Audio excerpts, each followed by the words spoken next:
Everyone forgets that SEO is so human focused. It's not just trying to beat the algorithm. It's for humans and people on the other end.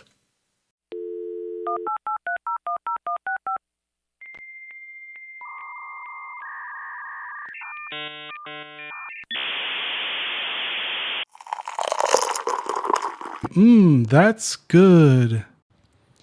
And welcome to a new episode of Digital Coffee Marketing Brew. And I'm your host, Brett Deister. You can please subscribe to this podcast on all your favorite podcasting apps. Leave a 5-star review. It really does help with the rankings. And let me know how I'm doing. But this week, we're going to be talking about B2B marketing, the unfun marketing of them all, which people are kind of roll their eyes and fall asleep to. But we're going to make this exciting because I have Steve with me, and he's a co-founder and CEO of Trio SEO.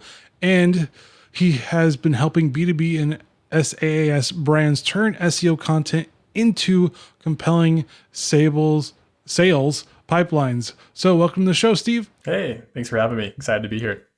Yes, and the first question, as all my guests, is: are you a coffee or tea drinker? Coffee. It's pumping through my veins as much as I can get of it. Do you have a specific coffee that you like, or you just whatever's in the coffee pot or Keurig is all I need? My wife turned me on to good coffee. Her uncle owns Herkimer Coffee, if there's any other fans out there, but used to kind of trickle in the family, so I've now become a coffee snob, but just straight up black coffee is the way to go for me. Yes, I do black coffee unless I have to go to Starbucks, and I can never do black coffee ever. Yeah, I'm a cold brew at Starbucks. And I gave a brief summary of your expertise, but can you give the listeners a little bit more about what you do? Yeah, I do SEO. I help people rank on Google and drive meaningful business through organic search, and now evolving into AI search, and do that through a variety of strategies, primarily in the B2B and SaaS space. Fortunately, I don't help with e-commerce SEO, and I don't help with local SEO. They're entirely different beasts, but I'm a big SEO nerd, big content nerd.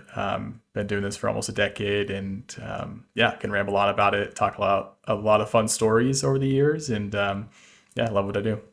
Biggest lesson you've learned while growing brands to 1.4 million using SEO, and how did that experience shape Trio's SEO approach today? I think you're referring to, I owned a portfolio of companies right out of college. That was my first business, and that was kind of my introduction into SEO back when you could get away with a lot more. And this was back when it was a little more lenient and kind of the Wild West era of SEO. It's just a cash grab. But that definitely has changed how I view strategies and quality nowadays. I mean, it's so important to build a brand and not build a website.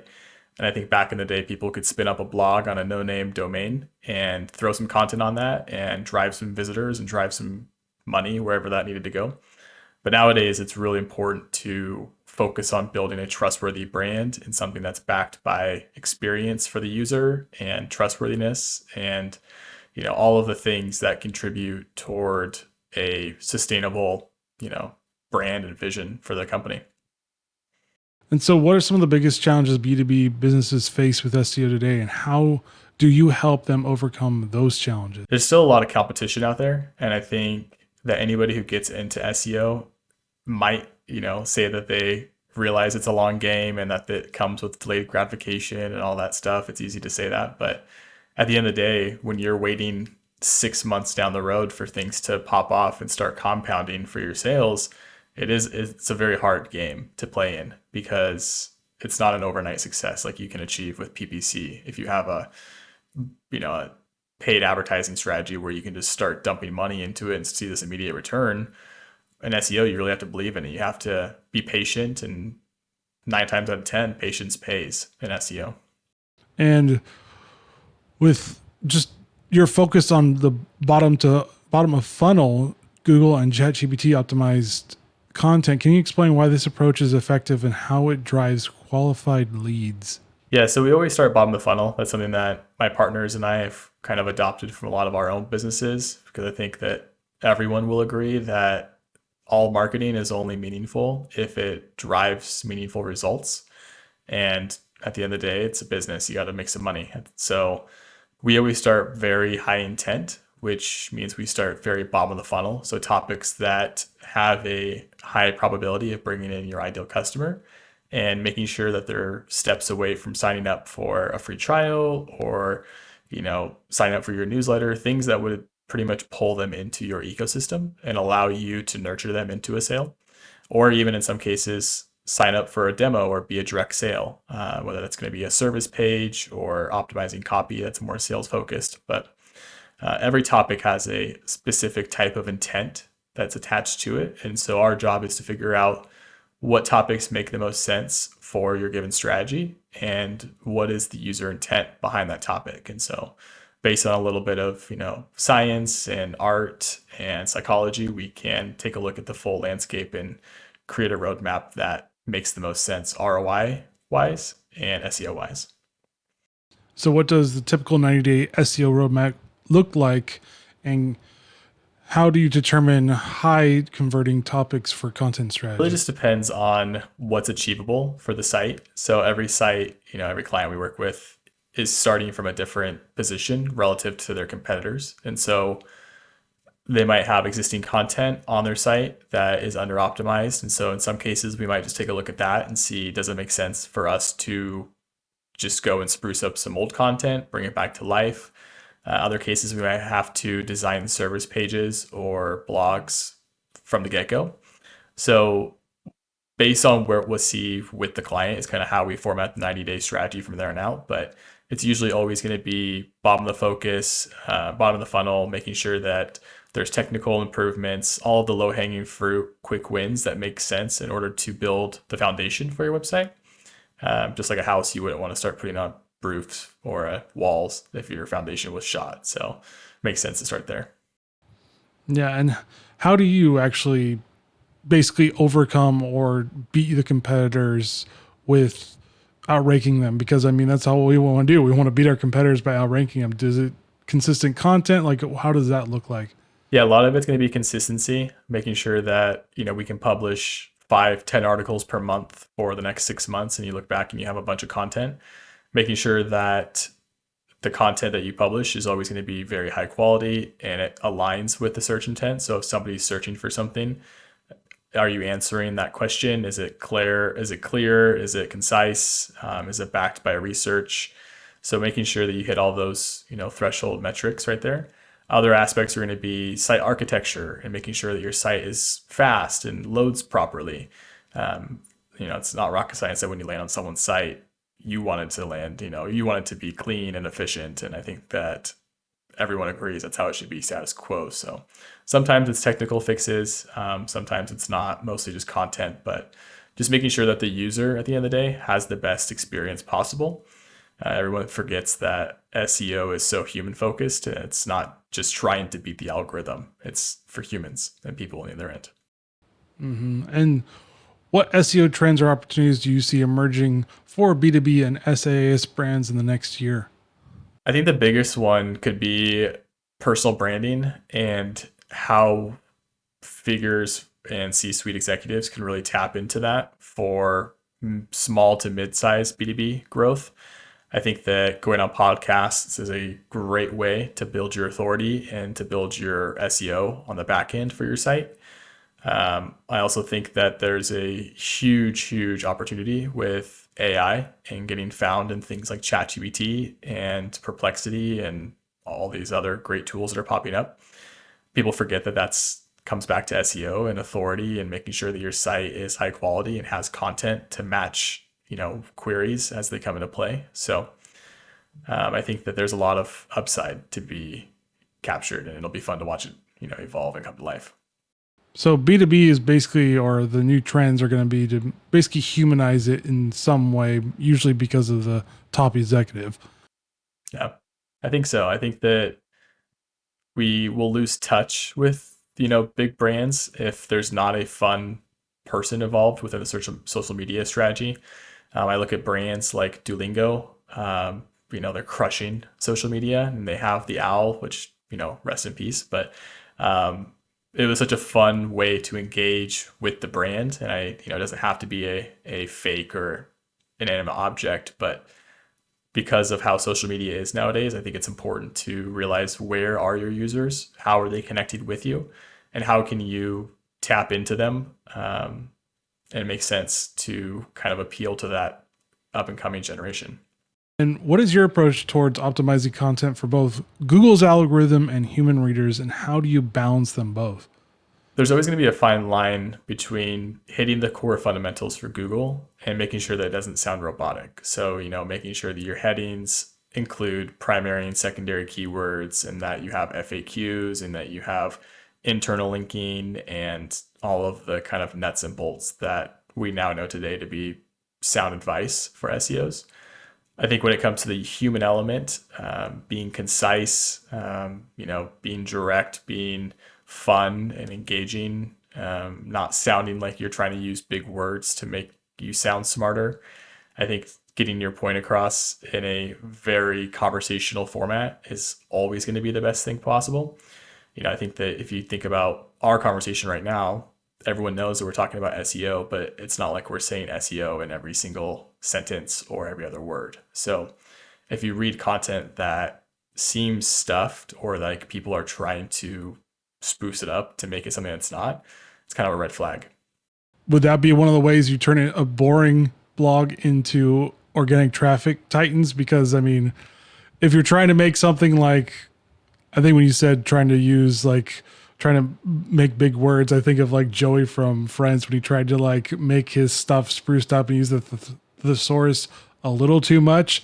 Is it something like that where it's like, don't turn your blog too boring, or people are like, I don't even know what this word means? Yeah, I think that's important. And I think you also have to realize that people are much smarter than I think we give them credit to when writing. We have a tendency to over explain, or to try and clarify things that don't need to be clarified, or use words because we haven't used them in the last paragraph or so. But conversationally, we can have an entire conversation around something and keep in mind what we're talking about and what the topic is on and what you've already read. And so it's no different than if you were trying to curate this conversation. I think that as long as you're kind of sticking to the script from an outline or what the actual structure of the blog should be, and you just make the content fun and engaging and direct, I think that the rest will fall into place. And what's your framework for creating content that not only ranks but compels users to convert? Yeah, so we use a variety of different things, making sure that call to actions are mixed in, but also organic. It's not like it's going to be a big in-your-face sales punch. Trying to ensure that there's always going to be a like TLDR summary section at the top. I always kind of laugh at how you can look up a recipe article and it will have 5,000 words around everything but the recipe. And so from that point, it's kind of good advice. If you're writing content, give people the information they came there for within the first paragraph or two, and then feel free to elaborate from there and expand on certain topics or areas of it that might need a further explanation. But there's no harm in giving people the 5 steps or the 5 pieces of the recipe within the first 30 seconds. Some will leave, sure, but remember why they came there, and then loop them in, and do the hook and bait them in and give them the rest. I think it's important to realize that everyone kind of thinks the same. They don't want to read through 5,000 words of trash. It's like, no one's reading that. Come on. Yes, if a blog post doesn't need to be 5,000 words, you probably shouldn't be writing 5,000 words. If you can get away with 1,000 words, so be it. And how do you measure success on an SEO strategy in terms of sales pipeline impact, and what KPIs do you prioritize? Yeah, we always ask the client, like, how are they currently tracking success? You'd be surprised but how many people can't answer that question. And so we typically will come in there and say, okay, what matters most to you? Well, you obviously have something on the site that is a call to action. So we typically start there, whether that's going to be a contact form or a free demo or, any type of other lead magnet mechanic. So we track those and try and make sure that we're pushing those toward the sales team. Other things can be newsletter signups, maybe that there's a really successful newsletter ecosystem within the brand. Others could be tools like a quiz or calculator or some sort of engageable asset. So we kind of see what makes the most sense from that side. And then we also track any of the core SEO stuff, which would be keyword rankings, clicks, impressions, time on page, organic usage, kind of all of the core fundamentals that are same on a site by site basis. And how do you ensure clients see the value of SEO efforts over the long term? Well, if we do our job right, then they get more business. So that's obviously the big kicker right there. But yeah, we update clients on a weekly basis and make sure that they're fully in the loop, what's going on between their content, any analytics that we're seeing, growth wise, wins. We tend to over communicate from that sense, and they don't have to reply to emails, but we do have weekly automated scheduled emails that go out every Wednesday morning. And so um, it's a great way for people to stay in the loop without feeling like they're not hearing from us, or whatever. That was a huge kind of point of feedback that we got as we were starting to work with clients, is that their previous agencies would go 30, 60, 90 days without contacting them, and they'd have no idea what they were paying for. And so we kind of planted our flag in the sand on the opposite side of that argument and try to do the opposite. And what advice do you have for businesses that struggle to connect SEO performance directly with sales growth? It's usually just a design fluke if you have traffic. I mean, if you don't have traffic, you can't sell. So that's kind of step number one. But if you have traffic and it's not converting, two things that come to mind would either be what type of traffic is it. So if you have blogs, but they're all top of funnel, of course, I don't think that those have a very high chance of converting. But if you do have all of the things, bottom of the funnel service pages and the correct blogs and all of this sort of stuff, and you have traffic and it's not converting, it's usually going to be a user experience or a conversion rate optimization issue. Maybe your site is wonky and you don't realize it, or maybe the buttons don't work as intended. So there's always going to be ways to improve a website once you have traffic, but getting traffic is usually the difficult part. And then how do you figure that out? Do you use Google Analytics to figure out where people exit from? Do you use the website yourself and figure out like where your hiccups are? How do you figure out like where that's leading them to go away? Yeah, we can look at page by page analytics, seeing what has traffic, what doesn't. We know where the CTAs are placed on sites, so we can take a look and see, what's being engaged with and what's actually moving the needle or not moving the needle from that perspective. Overall, though, we can kind of see just based on the data where people are going and is there a good way to capture that traffic. Maybe that means showing them a lead magnet, or maybe that means pointing them to something that they wouldn't have normally been exposed to. That's kind of based on the beauty of working with all these different brands, is that some have insane lead magnet assets that we can just tack onto the site. Others we don't, and that's where we get to kind of put back on our entrepreneurship hats and think about, okay, if we were coming to the site, what would the customer want? What value add can we offer to them? And how can we continue to nurture them beyond the initial visit so that they eventually turn into a customer? And what do you believe makes B2B SEO fundamentally different from B2C SEO? I think it's just the mindset of people who are searching for different keywords and different queries at the end of the day. I think that B2B is a little bit more strategy focused, where people have to do a little more research, or maybe have to see things in action. It's a little bit more delayed when it comes to trying to nurture a lead. A sales process, especially enterprise clients, can take months. But when they land, I mean, they're massive contracts compared to something like B2C, where it's in some cases, it could be, matter of minutes. They tap Apple Pay and that's it. I mean, think about how easy Amazon is to use, or TikTok Shop, or any of these things that are popping up. So there's just a whole different thought process psychology wise when it comes to how they engage with content and SEO. And I think that many things in the B2C SEO space, I think e-commerce is just crushing nowadays. Like if you have an e-commerce shop and e-commerce SEO, like you're in a very, very good position to capture a lot of traffic in the future, because Google is continuously trying to figure out how to minimize the friction on e-commerce. So good spot to be in for sure. So would you say like the B2B side takes a lot longer with the SEO and like prepping it because you having bigger contracts. So people actually have to like really research and invest and figure out what's the best route for them.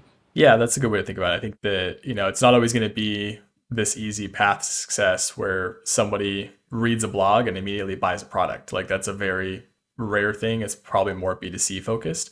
In the B2B space, they might have to read the blog and then sign up for the newsletter and then read your newsletter for a week or two and then go back to the blog and then go back to the demo page and sign up for the demo and then, have the meeting and blah, blah, blah, blah, blah. But it could be on the back end, you'd have no idea, but it could be a month-long journey until they finally sign up for the service. That's a couple $1,000s a month from their point of view.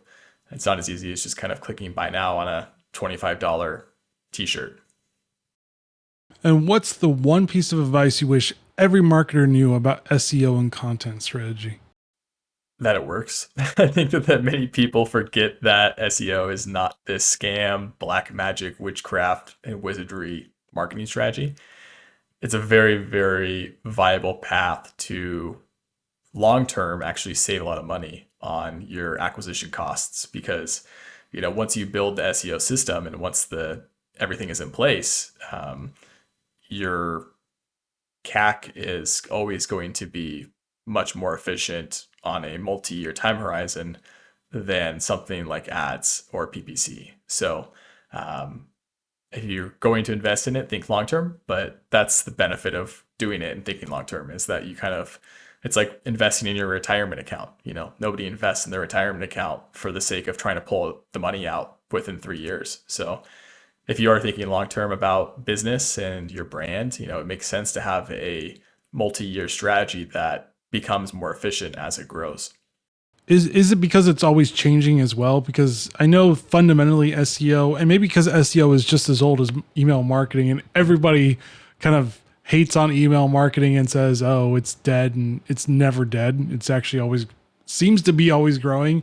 Is it kind of like that where it's because SEO is not new? It's like you said, it was around since the Wild West of the internet. So is it because of that? Because it's kind of fallen out of favor and everybody's like, look at TikTok, look at social media, look at video and all that other stuff. Evolving too. And I think that because of how long SEO takes to come to life, people feel like it's a scam because they invest, $2,000 to $5,000 a month for 4, 5, 6 months. And depending on the size of their site and depending on the industry, they might not see any results. And that's just the realism of it is that you have to, based on the industry and site, some sites might take 30, 60 days to see benefits and others might take 9 to 12 months. So I can understand that if you're antsy and you don't have a lot of cash flow coming in and you're spending that much money on something, then it takes that long to come to life. And if you sign up for the wrong person and it doesn't actually work at all and you just spend all that money, it's like, wow, I would feel scammed too. But, there's plenty of data points out there that prove that it works. And it's all about working with the right people who have the right vision and the right, resources to bring that strategy to life. And people listening to this episode wondering, where can they find you online to learn more? I'm very active on LinkedIn. I post daily. Always chatting with folks. If you ever want to, learn more about me or learn more about Trio SEO, Google my name, Steven Schneider with LinkedIn or Trio SEO. You'll find me one way or another. And any final thoughts for the listeners? I hope that you are thinking about your business as it relates to AI search because it's not going anywhere. And wouldn't it be nice to show up in ChatGPT organically? Yeah, that would be great. Well, thank you, Steven, for joining Digital Coffee Marketing Brew and sharing your knowledge on SEO. Of course. Thanks for having me. And thank you for listening. As always, please subscribe to this podcast on all your favorite podcasting apps. Leave a 5-star review. It really does help with the rankings. Let me know how I am doing. And join me next week as I talk to another great thought leader in the PR marketing industry. All right, guys, stay safe. Get to understanding your SEO and maybe some SEO search and AI as well. And see you next week. Later.